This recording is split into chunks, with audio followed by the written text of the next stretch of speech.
Sabarimala സ്വർണ്ണക്കൊള്ളയിൽ Thiruvithamkoor Devaswom board മുൻ president PS പ്രശാന്തിനെ SIT വീണ്ടും ചോദ്യം ചെയ്യും.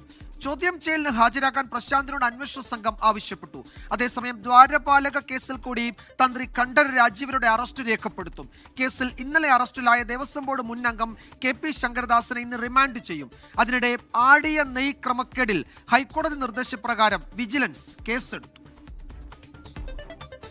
2019 സമാനമായി 2024 ശബരിമലയിൽ നിന്ന് സ്വർണ്ണപ്പാളികൾ അറ്റകുറ്റപ്പണിക്കെന്ന പേരിൽ പുറത്തേക്ക് കൊണ്ടുപോകാൻ ശ്രമിച്ചതിനാണ് ദേവസ്വം ബോർഡ് മുൻ പ്രസിഡന്റ് PS പ്രശാന്തിനെ വീണ്ടും ചോദ്യം ചെയ്യുന്നത്. ഉണ്ണികൃഷ്ണൻ പോറ്റിയുമായി ബന്ധപ്പെട്ടും രേഖകളിലെ പൊരുത്തക്കേടുകളിലുമാണ് വീണ്ടും ചോദ്യം ചെയ്യൽ.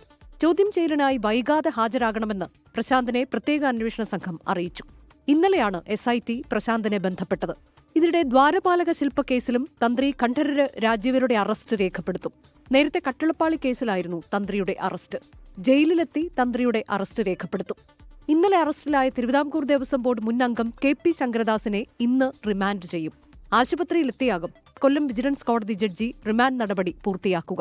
നാളെ KP ശങ്കരദാസിന്റെ ജാമ്യഹർജി കൊല്ലം വിജിലൻസ് കോടതി പരിഗണിക്കുന്നുണ്ട്. അതേസമയം ആടിയ നെയ്യ് ക്രമക്കേടിൽ വിജിലൻസ് കേസെടുത്തു. SP മഹേഷ് കുമാറിന്റെ നേതൃത്വത്തിലുള്ള പ്രത്യേക സംഘത്തിനാണ് അന്വേഷണ ചുമതല. 13,679 പാക്കറ്റ് നെയ്യ് വിറ്റ വകയിലുള്ള പണം ദേവസ്വം ബോർഡിന്റെ അക്കൌണ്ടിൽ അടച്ചിട്ടില്ലെന്ന് വിജിലൻസ് കണ്ടെത്തിയിട്ടുണ്ട്. തുടർന്നാണ് കോടതി അന്വേഷണത്തിന് ഉത്തരവിട്ടത്. 24 തിരുവനന്തപുരം.